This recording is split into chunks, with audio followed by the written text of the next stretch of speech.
नमस्ते दोस्तों, चलिए सुनते हैं मैं कुछ भी कर सकती हूँ की 20वीं कड़ी।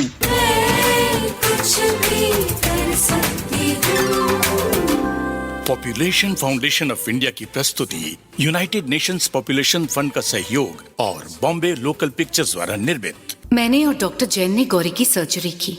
वो नाजुक हालत में थी, पर सही समय पर सब कुछ होने से उसकी हालत संभल गई।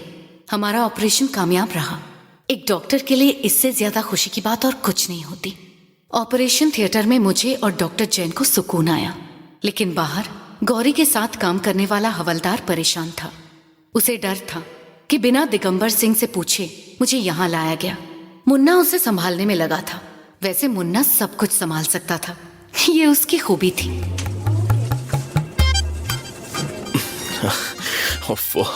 अब क्या करें, नेटवर्क भी नहीं है। अब ओ भैया। अरे हमें भैया सबसे एलर्जी है।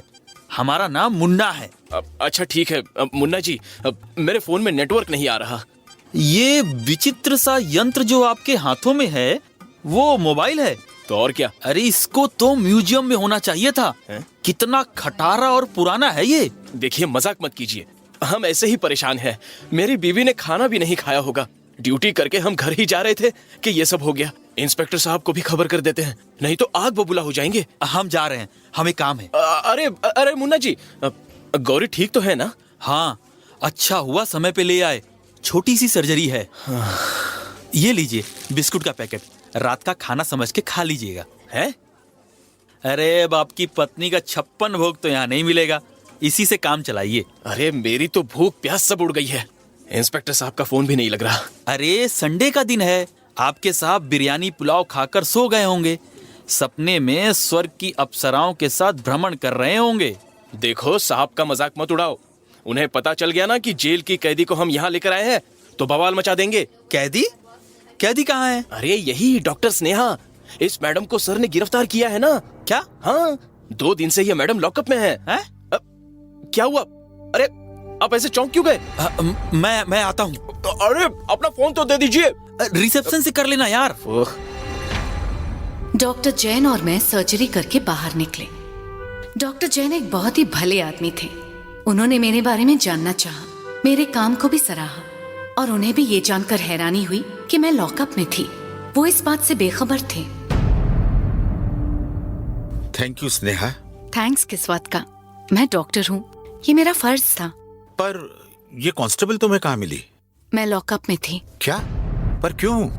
मुझ पर मेरी बहन की मौत का इल्जाम लगाया गया है। क्या?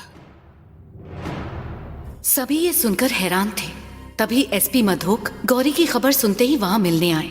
हवलदार उन्हें देखते ही सतर्क हो गया और अपनी सफाई देने लगा। सर गौरी का ऑपरेशन चल रहा है। वो जो डॉक्टर अपने जेल में थी ना, डॉक्टर स्नेहा, मुंबई वाली, वही ऑपरेशन कर रही हैं। ये मामला क्या है? सुनो, ये डॉक्टर जेल में क्यों और कैसे आई? मुझे सारी रिपोर्ट चाहिए। अरे एसपी साहब, मुझे अभी अभी खबर मिली, बाहर गया था, अभी आया हूँ। कैसी हैं आपकी सब इंस्पेक्टर? मुझे पता ही नहीं था कोई डॉक्टर लॉकअप में थी, उसी ने संभाला। क्या? पर ताज्जुब है कि मुंबई से आई डॉक्टर जेल में कैसे पहुंची, और उससे भी बड़े ताज्जुब की बात है कि मुझे इस बारे में किसी ने कुछ नहीं बताया। स्नेहा? आप जानते हैं? स्नेहा जेल में है?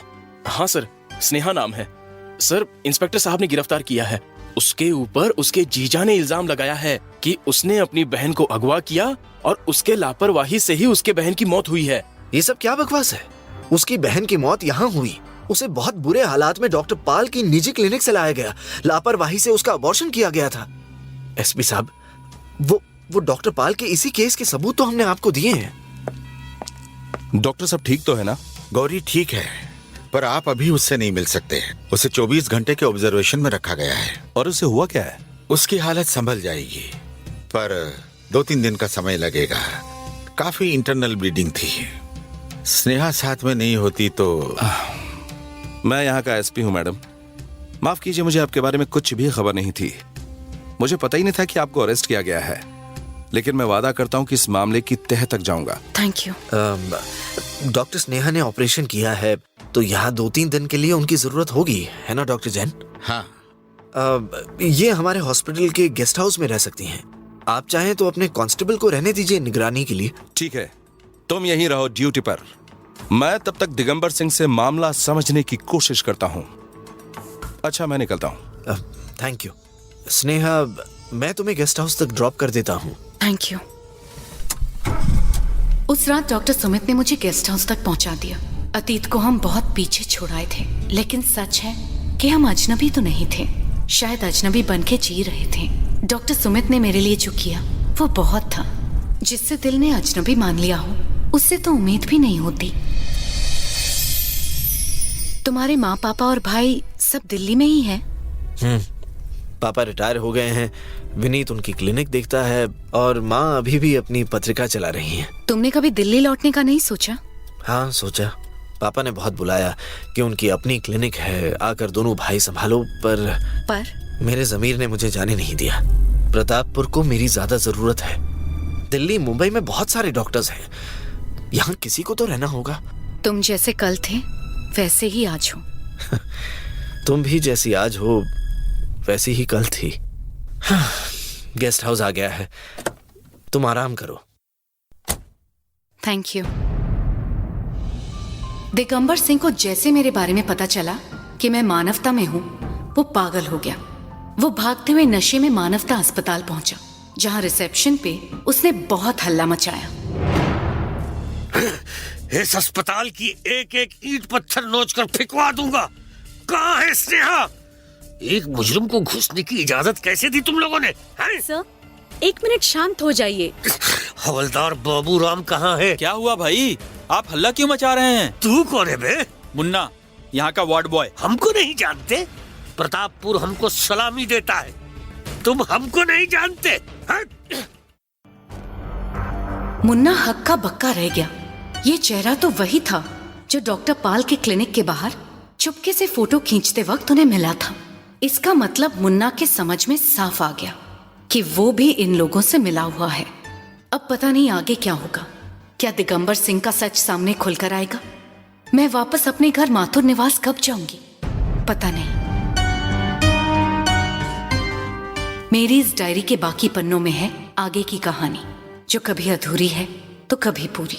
अगली कड़ी में हम फिर मिलेंगे। दोस्तों, गलतफहमियां कितना कुछ बदल देती हैं, है ना? जैसा कि हमारी डॉक्टर स्नेहा के साथ हुआ। पर एक बात अच्छी हुई, डॉक्टर सुमित ने दिल्ली जाने की बजाय छोटे से कस्बे में रहना पसंद किया, ताकि वो गांव वालों को अच्छे इलाज की सुविधा दे सके। साथियों, अब आप हमें बताइए, आपके गांव और कस्बे में इलाज की सुविधा कैसी है? अस्पतालों में किस तरह की व्यवस्थाएं हैं? आप और किस तरह की सुविधाएं अपने गांव या कस्बे में चाहते हैं? अपनी बात रिकॉर्ड करने के लिए अभी अपने फोन में दबाएं नंबर 3। फिर मिलते हैं